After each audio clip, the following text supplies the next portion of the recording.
आप मैरिज कब करेंगे? मुझे शादी से तकलीफ नहीं है, गलत इंसान से शादी करने से तकलीफ है। कभी ठाकुर जी की आसपास कभी दर्शन होना, कभी स्वप्न में आना, ऐसा एहसास हुआ है आपको? भैया मेरा मंच पे बैठना ही सबसे बड़ा प्रमाण है कि ये ठाकुर जी की ही इच्छा थी। बिजी हो लो, एक पॉइंट ऐसा लाइफ में आएगा कि आपको लगेगा कि मेरी एग्जिस्टेंस का मतलब क्या है। तब वो जो आपका दसवांत टाइम है वही आपको इस चीज का जवाब दे सका है कि आपकी एग्जिस्टेंस का मतलब क्या है। आपके लाइफ की 2 ऐसी मिस्टेक्स जो आपने की वो आप शेयर करें। मेरे बाके बिहारी लाल, तू इतना ना करियो श्रृंगार, नजर तो है लग जाएगी प्यारे, नजर तो है लग जाएगी।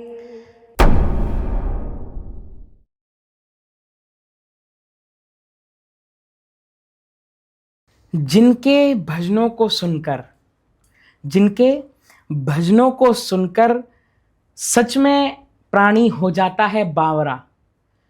हकीकत में आज हमें भी यकीन नहीं हो रहा, हमारे साथ वो मौजूद हैं आदरणीय दीदी निकुंज कामरा। स्वागत है आपका। कैसे हैं आप? मैं एकदम ठीक हूँ, आप कैसे हैं? आनंद है, कृपा है। राधे राधे। दर्शकों, आज का पॉडकास्ट बहुत ज़्यादा, जैसे कि हर एक पॉडकास्ट अच्छा ही हुआ है ठाकुर जी की कृपा से। इस पॉडकास्ट का जो मेन उद्देश्य है वो ये है कि एक हमारे युवा में से, हमारी युवा पीढ़ी में से, यूथ जनरेशन में से एक ऐसे जो है ठाकुर जी के भक्त और जो स्वयं ठाकुर जी ने ही भेजा हो माने, ऐसी निकुंज दीदी जो हैं वो दिल्ली से हमारे आज पॉडकास्ट में एज अ गेस्ट आमंत्रित हुई हैं।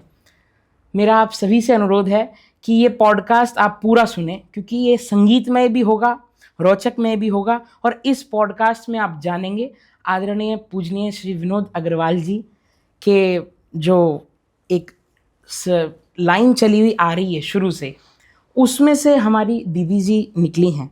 इसी के साथ हम अब आज निकुंज दीदी जी के जीवन की कुछ ऐसी बातें जो कहीं पर भी अनटोल्ड स्टोरी हम कह सकते हैं, द अनटोल्ड स्टोरी ऑफ दीदी निकुंज कामरा जी, आज हम जानेंगे। आप सभी इस पूरे पॉडकास्ट को अवश्य श्रवण करें। नीचे दिए गए सब्सक्राइब बटन को प्रेस करना ना भूलें। ज़्यादा समय ना लेते हुए सीधा चलते हैं दीदी की ओर।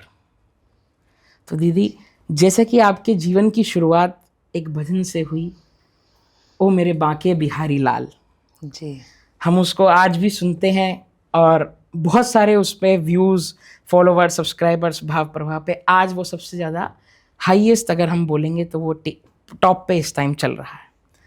तो क्यों ना इस पॉडकास्ट की शुरुआत भी उसी भजन से हो, ताकि ये एक पॉडकास्ट जो है सही मार्ग पर जाकर बिल्कुल बिल्कुल रुके। क्यों नहीं। तो उसी भजन से आप जो है हमारा अनुरोध रहेगा। जी। मेरे बांके बिहारी लाल, तू इतना ना करियो श्रृंगार, नजर तो है लग जाएगी प्यारे, नजर तो है लग जाएगी। क्या बात है! मतलब 1 मिनट में माने ये भूमि जो है तरोताज़ा हो गई हो। बहुत अच्छा, बहुत सुंदर। इस पॉडकास्ट की शुरुआत ही बहुत अच्छी हो गई है। अच्छी हो गई। तो जो है, जैसा कि हमारे को पता है, कि सबको ही पता है कि आपका जो संगीतमय सफ़र है या बोलें भजन का सफ़र है, वो काफ़ी यंग एज से हो गया था। तो 7 साल की उम्र से या 6 साल की उम्र से आप इस मार्ग पर चल रहे हैं। उस दौरान स्टडीज़ भी होती हैं जी, उस दौरान जो है और भी घर के कार्य होते हैं, एक जिम्मेदारी होती है, एक हॉबी होती है एक बच्चे की, चाइल्डहुड की। आपने उस चीज़ को, स्टडी को या एक बच्चे की लाइफ को और एक भजन मार्ग को आपने कैसे एक साथ संचालित किया? एक साथ आप उस पथ पर चल रहे हैं।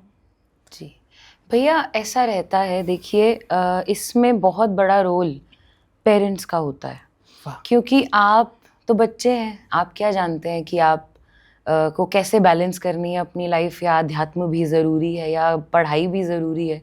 आप कहते हैं ना, कच्ची मिट्टी हैं। अब घड़ा बनाने वाले हाँ, बस ये है कि मुझे माली बहुत अच्छे मिले, चाहे वो मेरे गुरु हों श्री विनोद अग्रवाल जी, चाहे मेरे माता पिता हों, चाहे मेरा पूरा परिवार हो। मैं जब बहुत छोटी थी तभी से ही हमारे परिवार में संत हुए हैं, मेरे पिताजी की तरफ भी और मेरी माँ की तरफ भी। मेरे पिताजी की जो बुआ जी हैं वो महामंडलेश्वर स्वामी श्री रामाबाई जी रामायणी रही हैं। और इधर मेरी मासी, मेरी सगी मासी श्री उमा सारथी जी, वो चंडीगढ़ में संत हैं, विराजती हैं वहीं पे, अपने कुंज में रहती हैं, ठाकुर जी की सेवा करती हैं। तो दोनों तरफ ही आध्यात्म का माहौल रहा, मुझे मिला है बचपन से। और मेरी माँ खूब ठाकुर जी के नाम कीर्तन भजन की प्रेमी रही हैं हमेशा से, और उन्होंने ही मुझे, आप जिस माहौल में बड़े होते हैं आप वैसे बनने लग जाते हैं। हमारे घर में नित्य शाम में संध्या आरती ठाकुर जी की, सबने मिलकर भजन कीर्तन करना, मेरी दादी भी भजनों में खूब जाना, सब कुछ देखा है ऐसा मैंने बचपन से।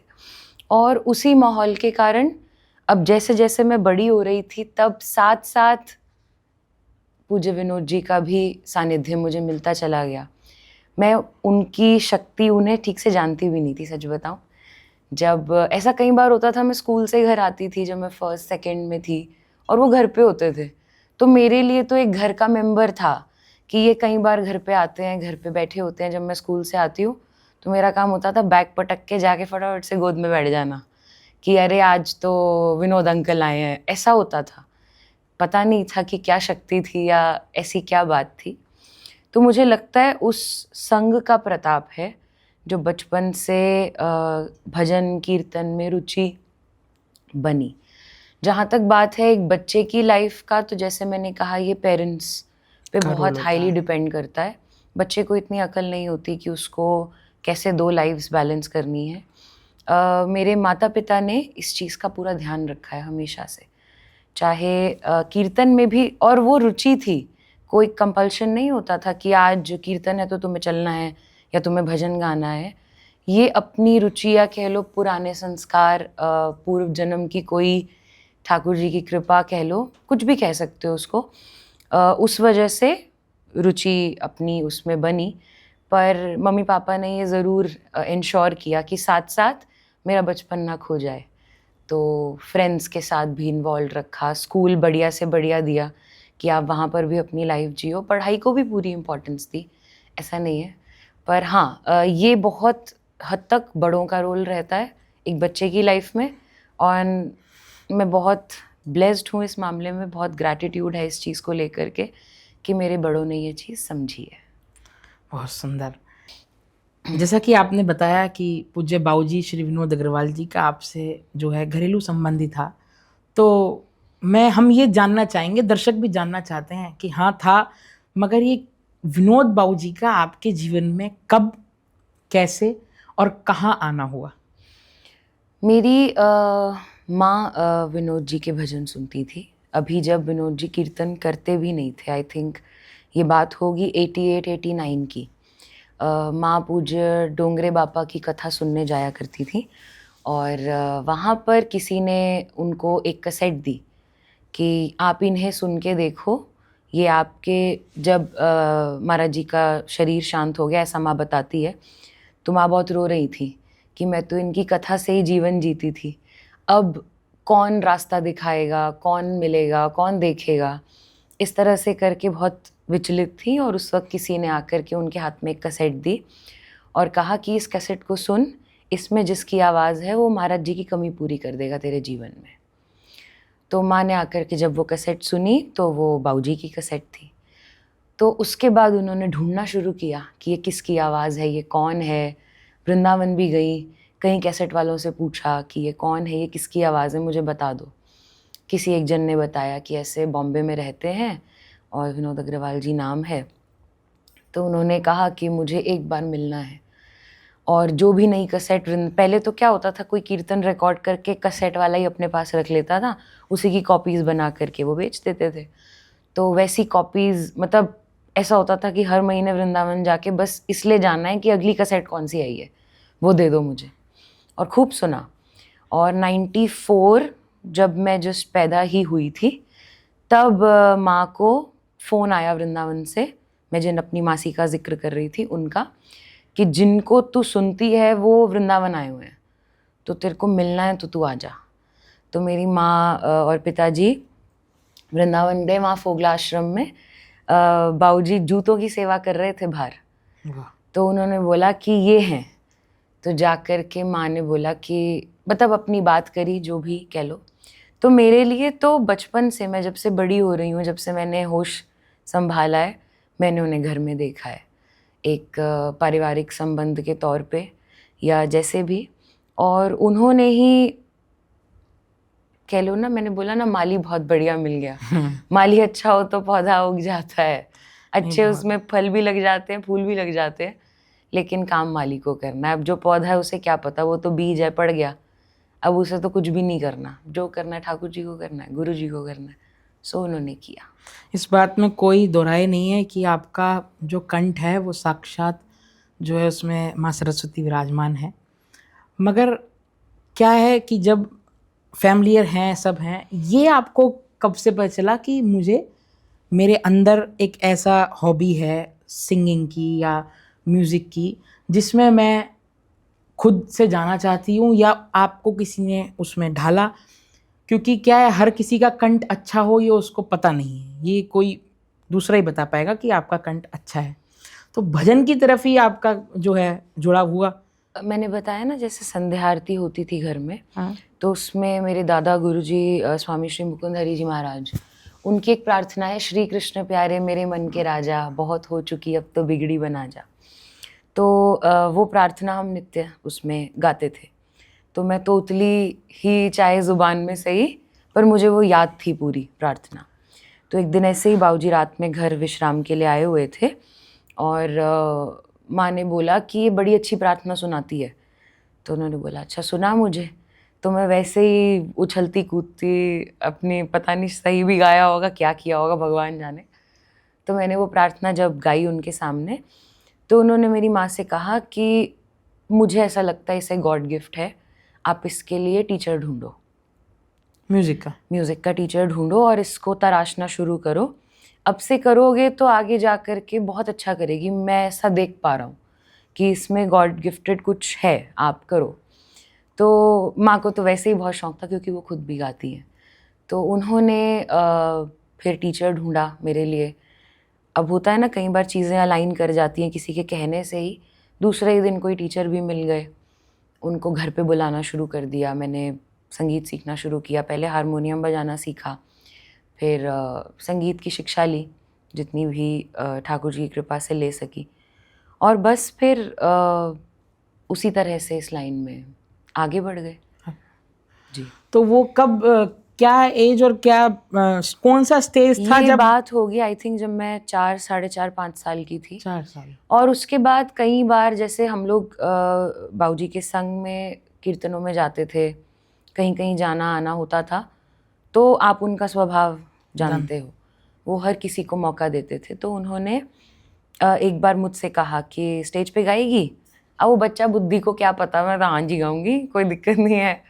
तो मुझे लगता है 2003 या 4 की बात होगी, जब मैंने पहली बार उनके साथ बैठ के यही श्री कृष्ण प्यारे मेरे मन के राजा और ऐसे करके ये प्रार्थना गाई थी। तो बस तभी से। और जो आपने कहा कि कब आपको लगा कि यही आपकी फील्ड है, तो मैं बिल्कुल सच में दिल की बात बता रही हूँ। ये बात मुझे अभी उनके जाने के बाद रियलाइज़ हुई। इससे पहले मेरा गाने का लालच, उनके साथ समय बिताने का लालच होता था, कि हम ट्रिप पे जा रहे हैं साथ में, हम राजस्थान जा रहे हैं, हम कहीं कहीं जा रहे हैं, तो वो एक ये लालच ज़्यादा होता था कि बाबूजी के साथ समय बिताने को मिलेगा इसमें, ना कि गाना। मैं आपको ये बात, जो मुझसे बहुत क्लोज हैं वो जानते हैं बहुत अच्छे से, क्योंकि मैं पढ़ाई में भी अच्छा कर रही थी, म्यूज़िक की शिक्षा भी अच्छी चल रही थी। और मैं 2018 की ये बात है, ये बात बहुत कम लोग जानते हैं, जेवियर्स कॉलेज मुंबई में मेरी all over India 9th rank आई थी। PR कॉपकॉम वहाँ का सबसे प्रेस्टिजियस कोर्स है। और मैंने जब उस कोर्स के बारे में बाबूजी से बताया कि ऐसे ऐसे मेरी 9th रैंक आई है, वो हमेशा बहुत खुश होते थे मेरी किसी भी बात पे। पर उस दिन he was not happy. He said ये तेरी मंजिल ही नहीं है, क्यों जाना है तुझे बॉम्बे, कोई ज़रूरत नहीं है जाने की, ये तेरी मंजिल ही नहीं है. पता नहीं कौन सी है मेरी मंजिल, ये तेरी मंजिल नहीं है, बार बार यही बोलते रहते थे. और ऐसा हुआ कि उसके बाद वो ही हमें छोड़ के चले गए. तो मैंने वो कोर्स ज्वाइन नहीं किया. और उनके जाने के बाद जैसे जैसे मैंने मंच पे खुद से आना शुरू किया, कीर्तन करने शुरू किए, मुझे रियलाइज़ हुआ कि यार शायद इसी के लिए पैदा हुए हैं. उससे पहले कभी नहीं लगा था कि यही करना है, पर अब तो वो निश्चय और दृढ़ हो गया कि यही पर्पस है अपनी लाइफ का, इसीलिए शायद ठाकुर जी ने भेजा है और अब यही करना है. तो यहीं से पता चलता है कि आपके जीवन के आइडल अगर हम बोलें तो बिल्कुल पूज्य बाबू जी. बिल्कुल बिल्कुल. और पूज्य बाबू जी ने ही आपको अवसर ये दिए कि कीर्तन में आना जाना. वो अपॉर्चुनिटीज़ कह लो, मुझे ऐसा लगता है मंच देना कहना बिल्कुल सही वर्ड नहीं होगा, क्योंकि मैंने उनकी आंखों में ये सब आउट ऑफ लव देखा है, अनकंडीशनल लव जिसे कहते हैं. मैं क्या, अच्छा मुझे बताओ, मैं जो गा रही हूँ उनके साथ मंच पे बैठ के, बल्कि उनका समय ही खा रही हूँ. जो सामने 3-3, 4-4 हज़ार आदमी बैठा है, वो मुझे तो सुनने आया नहीं था, वो उनको सुनने आया था. उसके बावजूद भी वो अपने मंच से आधा घंटा निकाल करके मुझे दे रहे हैं. इससे मुझे क्या मिल रहा है, या उनको इससे क्या मिल रहा है? मुझे तो खैर बहुत कुछ मिला उससे, पर उन्हें इससे कुछ नहीं मिला ना. मतलब वो it was purely out of unconditional love जो उन्होंने इतना प्रेम लुटाया है. आई थिंक ये उसी का नतीजा है कि आज हम जो भी कर पा रहे हैं. श्योर. उनकी इच्छा शक्ति ज़्यादा लगती है मुझे, क्योंकि उनकी ये बहुत एक आंतरिक वेदना कह लूँ मैं. 2019 में मुझे याद है हम जयपुर में थे और मेरे हाथ में उन्होंने एक डायरी दी, कैलेंडर डायरी जो रहती है, कि ये रख ले, तेरे कार्यक्रम लिखने के काम आएगी. मैंने कहा जिसने कार्यक्रम करने नहीं उसको डायरी दे रहे हो आप. मैं कहा मैंने कौन सा करना है, मैं तो आपके साथ ही पीछे पीछे, 2018 की बात बता रही हूँ, 19 की डायरी दी उन्होंने मेरे हाथ में कि अरे मैं कह रहा हूँ ना काम आएगी अगले साल. तो मैंने कहा अच्छा ठीक है. फिर हम ज़्यादा बहस तो करने वाली कोई बात होती नहीं थी उनसे. काम आई मेरे, सच में आई. अभी तक जो है अब वो तक आ ही काम रही आई है. जी. ठीक. तो हालांकि बाबूजी की कमी तो कोई पूरी कर ही नहीं सकता, क्योंकि उनका जो स्तर था, उनका जो ओहदा था, वो किसी दूसरे के पास नहीं मिल सकता, क्योंकि हर एक का अपना अपना एक होता है. मगर हाँ, उनकी एक बगिया में आप, महावीर भैया जी, जतिन भैया जी, ये सब मिलके भाव प्रभाव कर रहे हैं, और दूसरा उनकी बगिया में ही जो है पानी का संचालन कर रहे हैं. आप क्या मानते हैं कि जिस हिसाब से दास को भी सौभाग्य मिला कि पूज्य बाबूजी के कीर्तन अधिकतर श्रवण किए हैं, तो हम देखते थे बचपन में जब जाता था मैं भी, कि बहुत भीड़ होती थी. इतनी भीड़ आज तक किसी के कीर्तन में नहीं होती, चाहे वो जितना ही बड़ा सिंगर हो. यहाँ किसी का नाम नहीं, मगर चाहे जितना ही बड़ा भजन प्रवाहक हो या कोई जितना ही बड़ा वो हो, इतने श्रोतागण एक साथ मर्यादित रूप से बैठे हुए, मर्यादित रूप से कीर्तन करते हुए आज तक मैंने नहीं देखे. और असंभव है, हो भी नहीं सकता, क्योंकि वो चीज़ एक बार जब हो चुकी है वो दोबारा नहीं होगी. आप क्या मानते हैं कि अब एट द प्रेजेंट ऐसा कौन, और देखिए जो आपकी बगिया भाव प्रवाह का जो भी है वो तो सब हैं ही, बाबूजी के कृपा पात्र हैं, मगर भाव प्रवाह के अलावा और ऐसा कौन वक्ता है या बोले भजन प्रवाहक है जो आप, जिसको जो है मानते हैं कि हाँ उनके श्रोतागण मर्यादित रूप से बैठकर कीर्तन कर रहे हैं? क्योंकि आप भी अब हर स्टेट में आपने कीर्तन कर ही चुके हैं ठाकुर कृपा से. हर एक प्रवक्ता को आप जानते हैं, हर एक कथा व्यास को आप जानते हैं, हर एक भजन प्रभाग को आप जानते हैं हूबहू. तो सभी लोगों को परिचित हैं कि भाई किसका है. तो आप किसे मानते हैं कि अब मर्यादित अगर कहीं होता है, रस का जहाँ अनुभूति होती है तो वो वहाँ होती है? भैया देखो, मैं आपको एक बात बताऊं, जो आप बात कह रहे हो ना कि उस रूप से इतने श्रोता बैठ कर के सुनते हैं, ये उसी के साथ होता है जिन्हें उन श्रोताओं के बैठने न बैठने की परवाह नहीं होती. क्या मतलब वो लोग नहीं जो इसलिए आते हैं कि अरे आज मेरे प्रोग्राम में, कीर्तन नहीं, मेरे प्रोग्राम में 4,000 5,000 आदमी आएगा, या पंडाल फटेंगे या क्या होगा, जो इस पर्सपेक्टिव से आता है ना, उसके लिए वो भीड़ है, वो भी श्रोता नहीं। पहली बात तो उसी के पास वो श्रोता इकट्ठे हो सकते हैं जो सुनाने उन्हें नहीं किसी और को बैठेगा। क्या बात। मैं आपको अपने सामने का एक इंसिडेंट बताती हूँ। पता नहीं, मुझे शायद अब शहर तो नहीं याद, लेकिन एक जगह कीर्तन हो रहा था, मैं भी मंच पे बैठी थी, हम सबकी आंख बंद थी, विरह का कुछ गा रहे थे बाबूजी, और सामने की जो लाइट्स थी वो क्रैश हुई। वो क्रैश इस तरह से हुई कि नीचे भी लोग एकदम से वहाँ से उठ के भागे, और आवाज़ भी आई लाइट्स टूटने की, जैसे वो गर्म हो जाती हैं लाइट्स तो फट जाती हैं कई बार। तो ऐसा हुआ, पंडाल में हलचल मची जी, हम सब की भी आँख खुली, पर उनकी आँख नहीं खुली, उनकी आँख बंद थी और वो गा रहे थे। उन्हें बाद में बताया कि ऐसे, वो बोले अच्छा मुझे पता नहीं लगा। तो आप बताइए, क्या वो उस भीड़ के लिए आए थे? नहीं।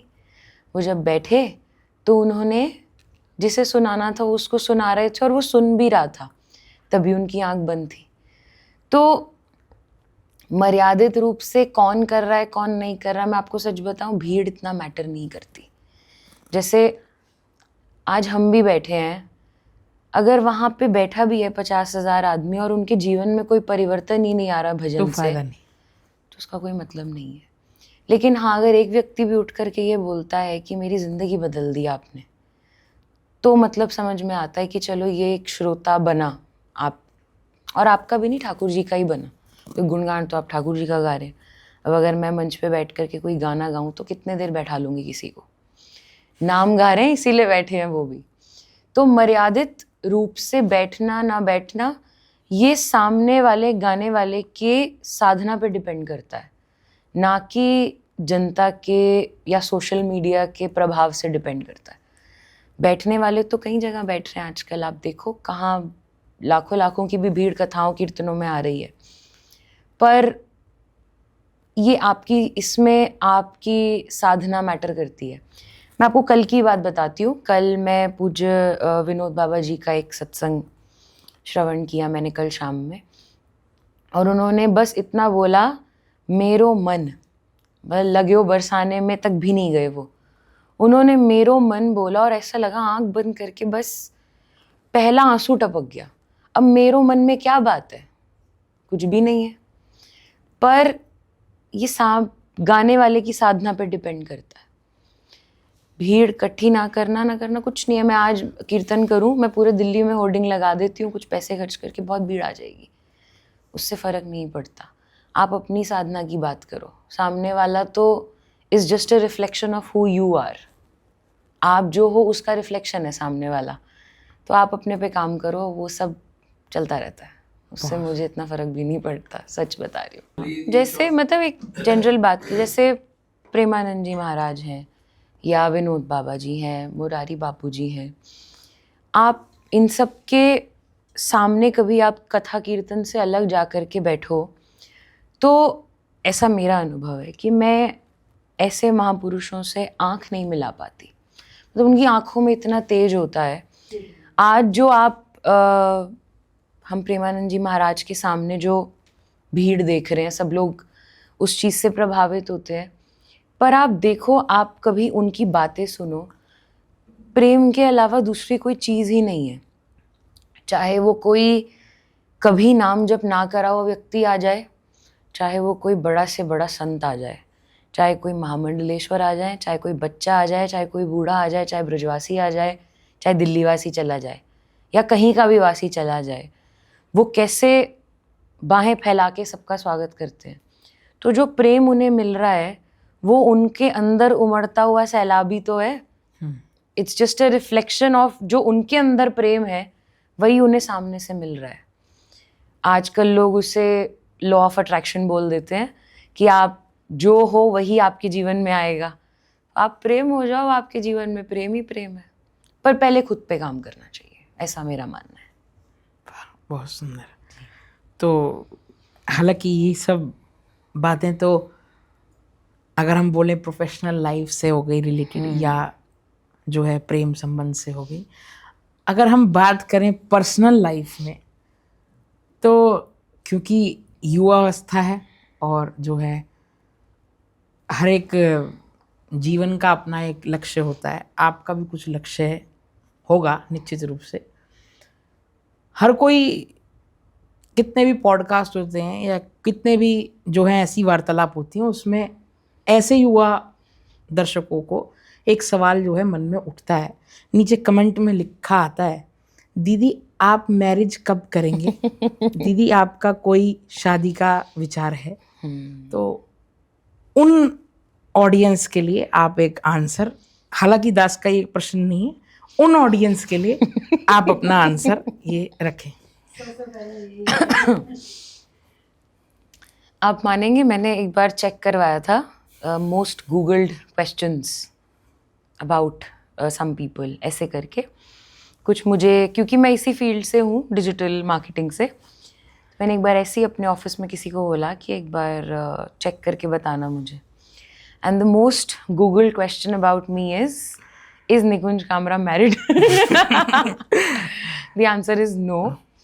और मैं ये बात भी क्लियर कर दूँ, अच्छा है वैसे, ठीक है, पहली बार मैं इस बारे में बात कर रही हूँ, पर I am not anti marriage. मुझे शादी से कोई तकलीफ नहीं है। हाँ, I am anti marrying the wrong person. शादी बुरी चीज़ नहीं है अगर आपका पार्टनर अच्छा है, आपके एम्बिशंस, आपके, क्योंकि जैसे आपने कहा हर किसी की लाइफ का एक पर्पस है, वो एक लक्ष्य लेकर के चला है जीवन में। अगर आपके साथ, आपने जिसके साथ अपना पूरा जीवन बिताना है, अगर वो उस पर्पस में आपके साथ खड़ा नहीं है, तो फिर आप कभी खुश रह नहीं सकते उस व्यक्ति के साथ। तो बस मेरा इतना सा ही पर्सपेक्टिव है कि मुझे शादी से तकलीफ़ नहीं है, लेकिन हाँ, गलत इंसान से शादी करने से तकलीफ़ है। तो बस इतनी सी ही बात है और कुछ नहीं। तो मतलब करेंगे? हाँ, उनको अगर आंसर यस है। हाँ जी, अगर कोई ऐसा व्यक्ति होगा तो करेंगे ज़रूर, क्यों नहीं करेंगे।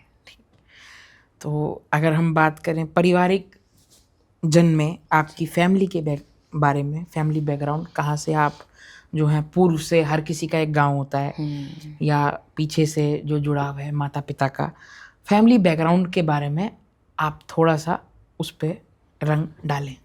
मेरे पिताजी हरियाणा से बिलोंग करते थे। मेरे पिताजी अभी पिछले करीबन 8 महीना पहले श्री जी के चरणों में विराजे, और मेरी माँ चंडीगढ़ से हैं। तो उनका जो, खैर ऐसे कोई मेल नहीं था, लेकिन जो मैंने बताया ना, पिताजी की जो बुआ हैं, जो महामंडलेश्वर रामाबाई जी, वो मेरी माँ की भी गुरु हैं। तो गुरु जी ने मेल करा के विवाह करवाया था माँ और पिताजी का। और तब से दिल्ली में ही हैं सब लोग, यहीं पे ही मेरी एजुकेशन, मैं पैदा भी यहीं हुई और अभी आगे का भी यहीं पे ही। कहाँ तक एजुकेशन अपनी? मैं 12th के बाद मैंने bachelors in multimedia and mass communication किया था from the university of Delhi, और उसके बाद मैंने अभी MA इन साइकोलॉजी की पढ़ाई शुरू करी है, जो कि मैं आगे अब कंटिन्यू करूँगी इवेंचुअली। परसुइंग है।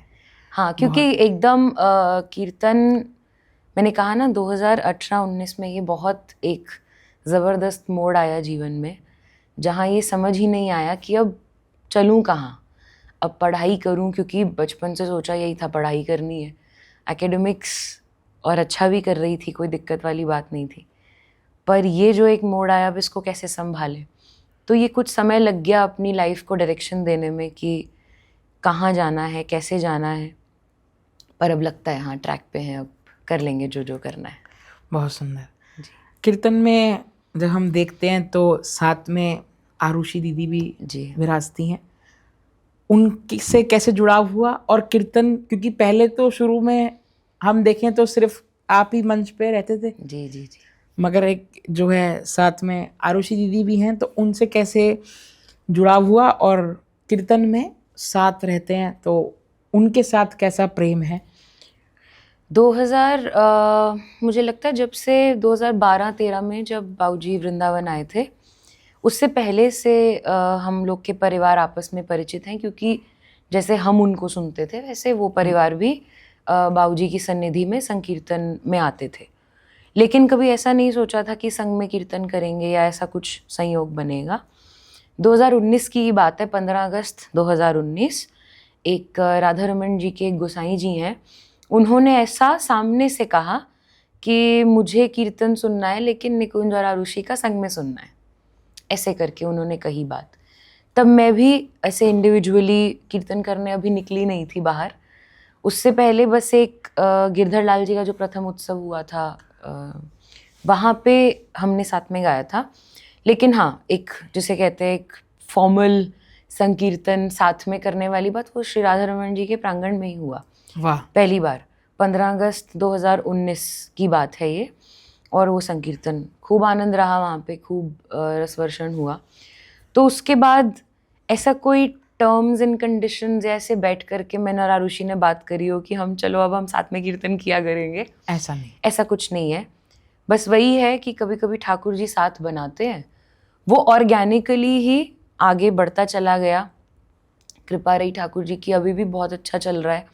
और मैं और आरुषि, आप मतलब छोटी बड़ी बहन कह लो, फ्रेंड्स बिल्कुल। कह लो, कैसे भी कह लो, और हम लोग का खूब बढ़िया से हम लोग आनंद से संकीर्तन यात्रा हमारी आगे बढ़ रही है। खूब आनंद है, खुशी है। बढ़ती रहे जी। तो इतनी बार संकीर्तन हो चुका है। हालांकि पूज्य श्री, मैं बात करूं तो अगर पूज्य श्री इंद्रेश जी, उनको से एक प्रश्न पूछा गया कि जो है आपको इतने समय से संकीर्तन कर रहे हैं, आप भी इतने समय से संकीर्तन कर रहे हैं, तो यही प्रश्न मेरा आपसे है, कभी ठाकुर जी की आसपास कहीं कभी दर्शन होना, कभी स्वप्न में आना, या कभी एहसास होना, अनुभूति होना कि हाँ, हालांकि हैं तो साथ ही, इसमें कोई बात नहीं, मगर कभी ऐसा प्रमाणित होना कि हाँ, ये जो कार्य है ये उनकी कारण ही, या उनका जो है कहीं से रिफ्लेक्शन आना, जैसे आपने बोला, ऐसा एहसास हुआ है आपको? भैया, मेरा मंच पे बैठना ही सबसे बड़ा प्रमाण है कि ये ठाकुर जी की ही इच्छा थी। बिल्कुल। क्योंकि कहीं से कुछ, मैंने जैसे बताया, ना ही कोई ऐसा प्लान था, ना ही कोई ऐसी डायरेक्शन में मैं जा रही थी। जहाँ तक बात है ठाकुर जी श्री जी के संग होने की, वो कहते हैं ना, पत्ता भी नहीं हिलता तेरी रज़ा के बगैर। तो मेरा गाना, मंच पे जाना, अपनी फैमिली लाइफ, अपनी, बिकॉज आई डोंट नो, सब आई थिंक अब मोस्टली लोग जानते हैं कि मैं वर्किंग भी हूँ। हाँ। तो अपनी प्रोफेशनल लाइफ, अपनी कीर्तन लाइफ बैलेंस कर पाना, उसके बावजूद भी खड़े रहना इस फील्ड में, ये सब ठाकुर जी की कृपा है। जहाँ तक बात आप अनुभव की करते हो, हाँ, तो ऐसे कई बार अनुभव हुए, आंशिक, क्षणिक। एक मिनट रोकूंगा के कि कई बार जो है हमने भी देखा है, आप बिल्कुल ठाकुर जी के सामने ही बैठ के आपने संकीर्तन किया है, तो ये बहुत बड़ी बात है। और ये जो बड़े से बड़ा भजन प्रवाहक है, उसको ऐसा समा जो है नसीब नहीं होता जो आपको इतने उसमें हुआ है। तो कई जगह नाथ द्वारा में भी बात करें, राधा रमन में, वृंदावन में, तो वहाँ से आप जो है थोड़ा बताएं। देखो, ये तो खैर साक्षात ठाकुर जी की कृपा होती है कि उनके सामने प्रांगण में बैठ कर के आप गा सको। और मैं आपको सच बताती हूँ, उन कीर्तनों के अनुभव की बात ही अलग है। मैंने ऐसा भी देखा है, राधा वल्लभ मंदिर में कीर्तन से पहले मेरी ऐसी हालत है कि मैं एक शब्द भी नहीं बोल पा रही, ऐसी मेरी तबीयत ख़राब है, या बिल्कुल ऐसा लग रहा है। और मैं जा कर के बस, और ये मेरा नियम है, मैं जब भी गाने बैठती हूँ या कहीं भी जाती हूँ, जैसे मैं यहाँ भी अभी आकर के बैठी, तो मैं पहले ही बोल देती हूँ, ठाकुर जी अपना काम संभाल लेना। तो मेरा तो यही सिंपल सा फंडा रहता है। तो ऐसे ही राधा वल्लभ जी के सामने भी जा कर के उस दिन मैंने यही बोला, मैं क्या, देखो, यहाँ तक लाने वाले आप, यहाँ बैठाने वाले आप, यहाँ बुलाने वाले आप, अब आगे का काम भी खुद कर लेना, मेरे बस की तो है नहीं। क्या साफ सुथरी सी बात है भाई, अपना तो यही सिंपल सा सिस्टम है, सरेंडर कर दो। तो वही किया, और आगे आप सब ने देखा, ये कीर्तन हुए भी और खूब बढ़िया से हुए। कई बार ऐसा लगता है कि मैंने नहीं गाया, मतलब ऐसी कई चीज़ें होती हैं, जैसे कीर्तन में गाते गाते, क्योंकि मैं बहुत कॉपी या नोटबुक आगे नहीं रखती, मुझे थोड़ा उसकी हैबिट कम है। तो कई बार जैसे कोई चीज़ याद नहीं आ रही होती और शुरू कर दी है, अब समझ कुछ नहीं आ रहा, तो मैं तब भी यही बोलती हूँ, मैं भाई जल्दी से डायरी देख के बताओ क्या है, जल्दी बताओ जल्दी बताओ जल्दी बताओ, याद आ जाता है, हो जाता है। ऐसे ही कई बार गाते गाते फंबल भी करते हैं। मैं सच बता रही हूँ, मेरी ज़ुबान फंबल कर रही होती है पर मैं जो गा रही होती हूँ वो ठीक होता है। आप समझ रहे हो? क्या बात है। ऐसा कई बार मैंने अनुभव किया है। तो जब गाने वाला ही कोई और है, मुझे एक बार किसी ने मुझे व्यक्ति का नाम याद नहीं आ रहा, उन्होंने मुझे एक बार एक एग्जाम्पल दिया था कि माइक अंदर है, स्पीकर बाहर लगा है, आवाज़ कहाँ से आ रही है? स्पीकर से आ रही है, राइट? अब स्पीकर बोले मैं गाता हूँ, तो क्या? ये सच है क्या? नहीं, ये सच नहीं है। बिल्कुल। स्पीकर नहीं गा रहा, बहुत बढ़िया। गाने वाला माइक पे गा रहा है। क्या तो मैं बात। स्पीकर हूँ मैं सिर्फ आवाज़ निकालती हूँ। क्या बात है, क्या बात है, गाने वाला गाता है। क्या बात। तो बस इतनी सी बात, यही अनुभव है, यही अनुभव है। यही अनुभव है कि हम स्पीकर हैं। मैं सच जो जिस कभी कभी जिस हिसाब का ट्रैवल रहता है या जिस हिसाब से हम लोग घूम रहे होते हैं, हर बार मन की स्थिति भी ठीक नहीं होती। आप हमेशा और इस बात से जो लोग गाते हैं वो रिलेट करेंगे, जो जाते हैं मंचों पे गाने, आर्टिस्ट लोगों के साथ ऐसा कई बार होता है। आपको सामने वाले से जो बात करनी है, कई बार आपका वो माइंडसेट नहीं होता। अब आप नहीं हैं, हर दिन एक जैसा भी नहीं होता। अब आज नहीं, कनेक्शन नहीं बैठ रहा, नहीं मन लग रहा। हमारे साथ भी बहुत चीज़ें होती हैं, उखड़ा हुआ है आज मन, आज बैठ कर के गाने की भी इच्छा नहीं हो रही। कई बार ऐसा होता है, मंच से पहले मैं बोलूँगी मैं एवं कीर्तन दे देती हूँ, मेरे मन तो कर नहीं रहा था आने का, मैं फिर भी आ गई, पर चलो अब करना तो है ही, बैठना तो है ही। पर कुछ है, जब आप बैठ जाते हो उसके बाद कोई बात तो है कि फिर उसके बाद बंद कराना मुश्किल होता है कि जी हो गया टाइम, बस करो। यू नो, कई बार ऐसा होता है कि मुझे टीम वाले भी घड़ी दिखाएंगे कि हो गया। तो अब यही अनुभव है कि हम स्पीकर हैं, गाने वाला माइक पे गा रहा है, बढ़िया आनंद करो। क्या बात है। आपकी जो चॉइस है, एक बाय चॉइस होता है और एक होता है कि नहीं ये करना है। तो आपकी जो चॉइस है वो हमने देखा पिछले दौरान, आपके जो है भजन जो रिकॉर्ड हुए या उनकी शूटिंग कह लीजिए हुई। दीदी शुभम भैया की वाइफ मान्या अरोड़ा जी हमारे बहुत अजीज़ हैं, शुभम रूपम दोनों भाई, तो उनके साथ आपकी शूटिंग हुई। आपकी जो चॉइस है कि ऐसी जगह शूट होना चाहिए, एक सूदिंग वे में शूट होना चाहिए, ज़्यादा धूम धड़ाक नहीं, तो वो जो चॉइस है आपको ऐसा कब महसूस हुआ कि मेरे को इस वाली लेवल पे, क्योंकि वो लेवल ही अलग है, जिस लेवल में आपने वो शूटिंग करा या जो आप शूटिंग करते हैं या जिस लेवल में आप भजन गाते हैं, वो एक दौरा अलग है, उसका स्टेज अलग है।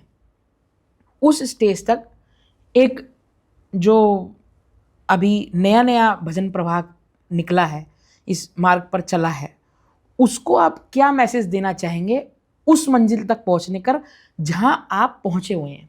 क्योंकि आप उस स्टेज पर हैं जिस स्टेज पर कई सारे भजन प्रवाह पहुंचना चाहते हैं। और जैसा कि आपने बोला कि ये सब परिवार से ही उस सम्मिलित होता है, मगर आप एक मैसेज क्या देना चाहेंगे उनको जो आपकी तरह सरल, सुरीले और ऐसे एक अनोखे अंदाज के साथ जो है वो बन पाए? भैया, इसमें मैंने जिस चीज़ को फॉलो किया है वो मैं आपको बताती हूँ। एक तो ऑफ कोर्स मेरे गुरुजी का जो मैंने देखा है, मैंने बचपन से वही देखा है, तो आप जो देखते हो वो भी एक सबकॉन्शियसली आपके माइंड में बैठ जाती है चीज़, तो वो तो है ही। उसके अलावा एक अब ये बात हो ही रही है तो मैं बताती हूँ। एक बार मैंने वृंदावन में कुछ दिन रह करके गौरांग लीला का दर्शन किया था। गौरांग जी, चैतन्य महाप्रभु का चरित्र उसमें पूरा उन्होंने दर्शाया था। और उसमें एक जगाई मधाई उद्धार की लीला आती है जिसमें वो नित्यानंद महाप्रभु को पत्थर तक मारता है जगाई मधाई, और नित्यानंद महाप्रभु नीचे बैठ कर के नाम की भिक्षा मांग रहे हैं कि भाई तेरे पाँव पड़ूं, बस एक बार हरि बोल, हरि बोल। तो जब मैंने वो लीला अपने सामने देखी थी तो उस दिन एक मुझे ऐसा लगा कि इस नाम के लिए जो हम बहुत सहज में हमें मिला हुआ है लेने को, हम मंच पे बैठ के भी ले रहे हैं, कहीं भी बैठ कर के खड़े होके ले रहे हैं, उसके नाम पे हमें ये सब भी मिल रहा है कि हम घूम फिर रहे हैं, सब कर रहे हैं। उस नाम को जीवित रखने के लिए या संसार में फैलाने के लिए हमारे महाप्रभु ने, क्योंकि मैं चैतन्य महाप्रभु को बहुत मानती हूँ, मेरे लिए वो संकीर्तन कहते हैं ना, संकीर्तन के पित्र सम्राट। दो तुम्हें पुनि पुनि करूं करूं प्रणाम। प्रणाम। तो उन्होंने कैसा कष्ट सहा आज सिर्फ इसलिए कि आपको और मुझे हरि नाम बड़ा सुलभ मिल गया। ये कष्ट हम खा सकते हैं पत्थर हरि नाम गाने के लिए। आज मुझे स्टेज पे आकर के कोई पत्थर मार दे, मैं बर्दाश्त कर पाऊंगी? नहीं कर सकती। पर उन्होंने उसके बावजूद भी हाथ जोड़ के कहा कि भाई तेरे पाँव पड़ूं, बस एक बार हरि बोल। तो मेरे मन में हमेशा ये चीज़ रहती है कि कोई भी ऐसी चेष्टा ना हो मुझसे, कोई भी ऐसा मैं अपने मुंह से शब्द ना कहूँ भजन में, कीर्तन में, जहाँ भी मैं जाती हूँ, जो नाम अपराध बना दे किसी भी प्रकार का। जैसे ठाकुर जी के प्रति कोई हल्की बात ना कही जाए।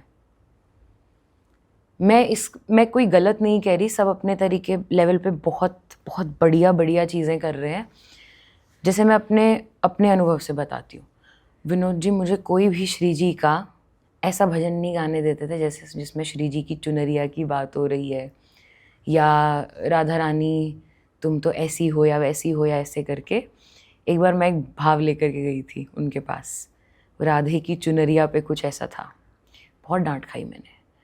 मुझे बोले तुमने समझ क्या रखा है राधे को, है कौन वो? कभी एक सेकंड सोचा है आंख बंद करके कि श्री राधा है कौन?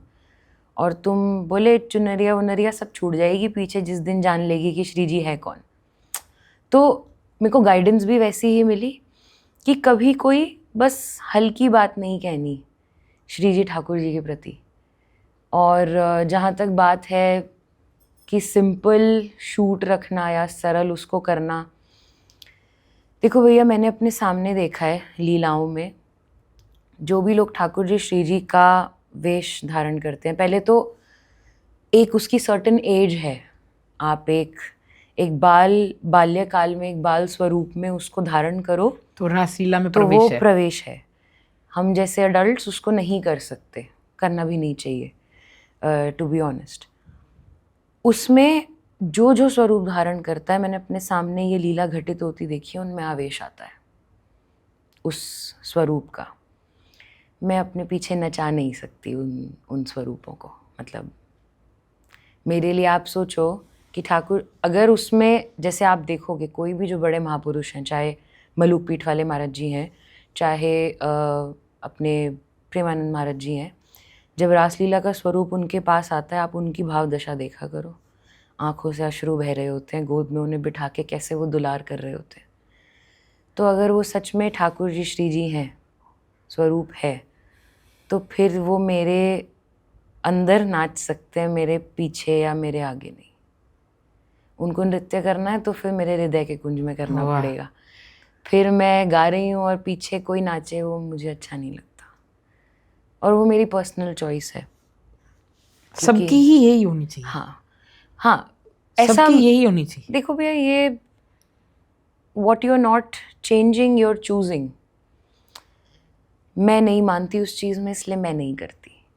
मुझे पर्सनली ऐसा लगता है कि जैसे कई बार मेरे घर में भी 2 छोटे बच्चे हैं, या इनफैक्ट 4 छोटे बच्चे हैं, हम लोग जब भी बात करते हैं तो मैं उनको भी यही कहती हूँ कि आप इन्हें श्री जी मत कहो, ये श्री जी की सहचरी हो सकती है। या अगर छोटा बेटा है तो वो कृष्ण नहीं हो सकता, हाँ वो धनसुखा मनसुखा मधुमंगल हो सकता है। ठाकुर जी श्री जी अलग बात है, उसमें नहीं घुसाना चाहिए किसी भी चीज़ को। वाह, हाँ बहुत सुंदर। इससे एक बहुत बड़ा मैसेज गया है जी, इससे बहुत बड़ा मैसेज गया है। आपको पता होगा कि दास परम पूज्य बाबा श्री चित्र विचित्र महाराज जी का कृपा पात्र है जी, और हमारे दादा गुरु जी परम पूज्य श्री रस्का बाबा जी। तो उनके साथ आपका कोई जुड़ाव या उनसे कोई ऐसी बात जो आपके हृदय में आज तक विराजमान है, या उनके द्वारा दिखाया गया कोई मार्ग आप कह लें, तो उसको आप शेयर करें। मैं इतना ही बोलूँगी कि हमारे घर में एक मैंने बाऊजी की आवाज़ सुनी है बचपन में कैसेट में, और एक आपके दादा गुरुजी की आवाज़ सुनी। आज भी कोई उनका नाम भी ज़रा सा लेता है तो कान्हा रे कान्हा ऐसे बज जाता है कान में। क्या बात है, कि शायद उनकी आवाज़ आ गई। क्या बात। आपने तो छेड़ दिया है तो एक बार वो कान्हा रे कान्हा बचपन में सुना है हमारे, और जब भी आसपास कभी कहीं कीर्तन होता था तो माँ लेके जाती थी दर्शनों के लिए कि आप दर्शन करो। मैंने सामने से कई बार उनका दर्शन किया। हमारे बाऊजी से कई बार कीर्तन में ऐसा होता था कि उनका कीर्तन खत्म होता था, फिर बाबा का कीर्तन होता था, तो तब हमने साथ बैठ कर के उनका सानिध्य पाया है। और हाँ ठीक है, मैं कोशिश करती हूँ। मैंने कभी नहीं गाया सच, आप कह रहे हैं तो मैं कोशिश करती हूँ। कान्हा रे कान्हा, कान्हा रे कान्हा, कान्हा रे कान्हा, कान्हा रे कान्हा, कर ले अर्ज मेरी मंजूर। कान्हा रे कान्हा, कर ले अर्ज मेरी मंजूर। उनके जैसा क्या कोई नहीं बात गा है। सकता। अरे वाह, वो बहुत एक सुंदर। एक अलग, वो निराला सुंदर। अंदाज है, वो उसको कोई नहीं गा सकता। टाइगर, वो हमारे दादा गुरुजी शेर थे। टाइगर्स रोर है वो बिल्कुल। एकदम। चाहे वो आपने टाइगर्स रोर कहा तो ना, ये दो शख्सियत ऐसी हैं कृष्ण भजन जिसमें मैं वृंदावन रस उपासना की बात करूं तो, एक उनका गोविंद और एक इनकी दहाड़। ओहो, वो अलग, वो अनमैच्ड है। वो अब कभी हो नहीं गया, वो होगा नहीं दोबारा। वो वैसा ही बिल्कुल वो उनका ही है, वो उनका ही। पेटेंट है वो। कुछ नहीं हो सकता उसका। बहुत सुंदर ऐसा माहौल बन गया। तो आपके लाइफ की दो ऐसी मिस्टेक्स और दो ऐसे कह लीजिए लक बाय चांस, या दो ऐसे अच्छे काम, अचीवमेंट जो आपने की, वो आप शेयर करें। Good question. मिस्टेक्स में मैं एक तो ये बोलूँगी कि मैंने बहुत जल्दी अपना पर्पस नहीं पहचाना। ये मेरी गलती है। मैंने अब आकर के इस पर्पस को समझा कि शायद इसीलिए मैं पैदा हुई और मुझे यही करना चाहिए। Number 1 is not being able to define my purpose very early. और दूसरी मुझे एक गलती लगती है कि I trust people very easily. मतलब विश्वास कर ले। हाँ, मेरे लिए अगर उसने कह दिया तो फिर वो उसको करेगा, ऐसा हिसाब रहता है। पर ठीक है, वो लेसन्स के लिए होता है, अच्छी बात है। ये मिस्टेक करनी चाहिए जिससे आपको लेसन्स अपने मिलते रहें। और जो अच्छी बात आप बोलेंगे वो ये है कि मैंने अपने आप में इन्वेस्ट किया है ओवर द इयर्स। अपने आप में इन्वेस्ट करने का मतलब है कि अपने साथ समय बिताया है, अकेले भी रही हूँ, और अपने आप को जानने की कोशिश करी है, अपने आप पे काम भी बहुत किया है। एंड दूसरी अच्छी चीज़ ये है कि अभी भी इस रास्ते को पकड़ के चल रहे हैं और इसी को पकड़ के चलेंगे आगे भी। यही है। बहुत सुंदर। तो आपको सब श्रोतागण सुनते ही हैं भजन को, जिनकी लालसा होती है, खास करके से भाव प्रवाह को हम ऑडियंस अच्छी है। आप अपने पर्सनल टाइम में किसको सुनना पसंद करते हैं? आपका कोई ऐसा, हर का एक सिंगर होता है, चाहे वो बॉलीवुड का हो, चाहे वो किसी भी, ऐसा नहीं कहेंगे कि ज़रूरी नहीं है वो डिवोशनल लाइन से ही हो। ऐसा कौन है जिसको आप अभी करंटली सुनते हैं? भैया, अगर मुझे राम जी को सुनने की इच्छा होती है तो मैं पूज्य श्री राजेश्वरानंद जी महाराज को सुनती हूँ। और ठाकुर जी में मुझे गीता जी में बहुत इंटरेस्ट है। मेरा जुड़ाव गीता वाटिका गोरखपुर से है, पूज्य भाई जी और बाबा से। मैं उन्हीं को समर्पित हूँ। तो वहाँ जाने के बाद से गीता जी में मुझे बहुत इंटरेस्ट डेवलप हुआ, और उसके लिए मैं, कुछ वक्ता हैं जो बहुत अच्छा कह रहे हैं। एक तो पूज्य श्री हित अम्बरीश जी महाराज, एक भूपेंद्र भाई पंड्या जी महाराज, और अपने आचार्य श्री पुंडरीक गोस्वामी जी महाराज। और जिनसे भी मुझे अच्छी बात सुनने को मिल जाए गीता जी को लेकर के, तो मैं और पुराने भी कैसेट्स में भाई जी को सेठ जी के प्रवचन हो या पूज्य श्री राम सुखदास जी महाराज के प्रवचन हो, तो वो मैं खूब मतलब मुझे गाना वाना ऑफ कोर्स सुनती हूँ बिल्कुल, बट अगर मेरे पास फ्री टाइम है तो फिर मुझे, बिकॉज साइकोलॉजी मेरा सब्जेक्ट ऑफ इंटरेस्ट है और इस दुनिया में जितनी साइकोलॉजी है, कोई भी ब्रांच ऑफ साइकोलॉजी है, वो सब गीता जी से ही निकली है। वो सब उसके फादर ऑफ साइकोलॉजी अपने ठाकुर जी ने ही सब बनाया है उसको। तो मुझे वो सब डाइसेक्ट करना बहुत अच्छा लगता है कि ऐसा क्यों कहा गया, ये क्यों हुआ, ऐसा क्यों हुआ, ऐसे क्यों बात हुई और ऐसे सब करके। तो वो मेरा बहुत इंटरेस्ट है। अभी करंटली आप भक्ति पथ में भाव का प्रवाह करने गए थे। हाँ जी। अच्छा है ना, खूब भक्ति सुंदर। पथ में भाव प्रवाह करने गए थे, जी। तो आपको कैसा वहाँ अनुभूति हुई? क्योंकि शुरू से ही, और ये आपके लिए कह लीजिए या हमारे लिए भी बहुत गर्व की बात है कि फर्स्ट टाइम ऐसा हुआ है कि परम पूज्य श्री ठाकुर जी, उनके सपुत्र श्री पूज्य इंद्रेश जी ने ऐसे किसी वक्ता को चुना है जो हम जिनको बचपन से सुनते हम आ रहे 6 हैं। साल से जा रहे हैं वहाँ पे। हाँ, तो ये लाल जी बहुत, के 6 उत्सव हुए, हम 6 के 6 उत्सव में गए हम हैं यही इसीलिए और हमने वहाँ प्रश्न पे किया। संकीर्तन रहा है। खूब आनंद रहता है भैया। लाल जी बहुत बहुत प्यारे हैं, गिरधर लाल जी, तो उनसे एक अपना आत्मीय जुड़ाव है। तो मुझे लगता है उनका उत्सव है सो वो बुला लेते हैं, वो बुला लेते हैं तो हम चले जाते हैं। यही हकीकत है कि आपको बुलाते हैं, क्योंकि कंठ से तो बहुत सारे हैं वक्ता, मगर हकीकत ये है आपके ऊपर स्टैंप लगा हुआ है, मोहर लगी जी हुई है। जी तो जो है, हम ये जो वार्तालाप है इसका कोई अंत नहीं है, जी। और ये इतनी ज़्यादा इंटरेस्टिंग, रोचक है कि हमारा ही मन नहीं कर रहा कि अब हम जो है इसको पॉज करें। मगर हाँ, क्योंकि ये काम सोशली है, ये सोशल मीडियाज़ के थ्रू जनता तक या श्रोताओं तक पहुँचेगा, तो आप एक ऐसा सोशल मैसेज दें, आपके उससे जो सोशल मैसेज जाए और सब जो भी ऑडियंस है उनको एक मैसेज बाय दीदी निकुंज कामरा जी की ओर से एक मैसेज आप सोशली बोलें।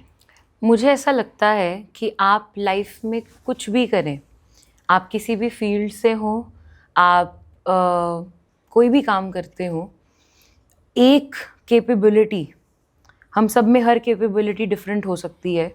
कोई अच्छा गा सकता है, कोई अच्छा बजा सकता है, कोई अच्छा आर्टिस्ट हो सकता है, पेंटिंग कर सकता है, कोई डांसर हो सकता है, लेकिन एक इन्नेट एबिलिटी हर व्यक्ति में है और बराबर की है, और वो है ईश्वर को पाने की एबिलिटी।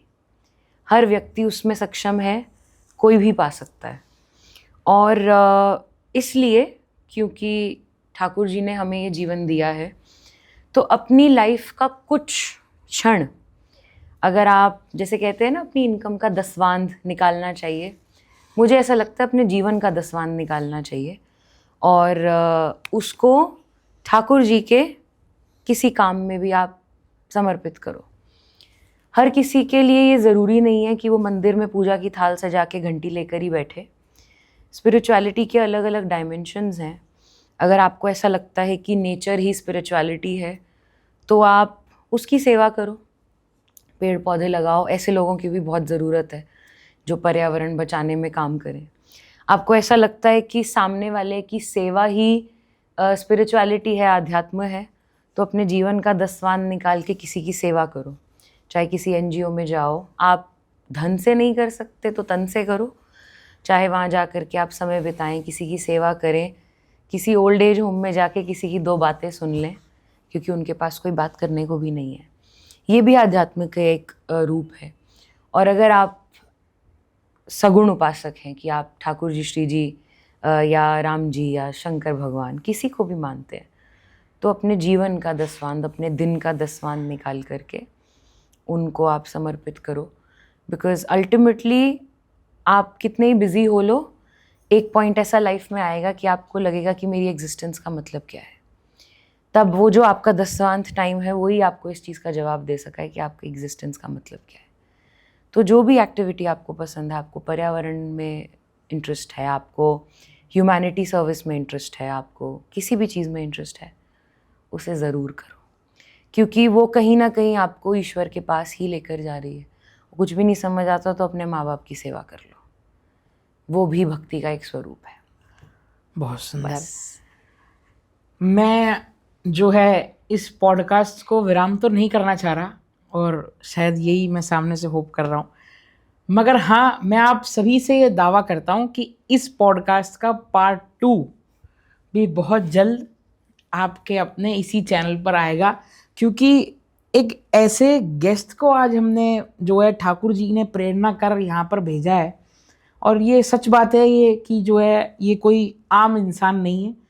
जैसा कि आपने इनकी बातों से ये आपको भी अनुभूति हो गई होगी कि किस मुकाम पर, किस स्टेज पर रहकर अपने आप को स्तर रखना एक बहुत बड़ी बात है।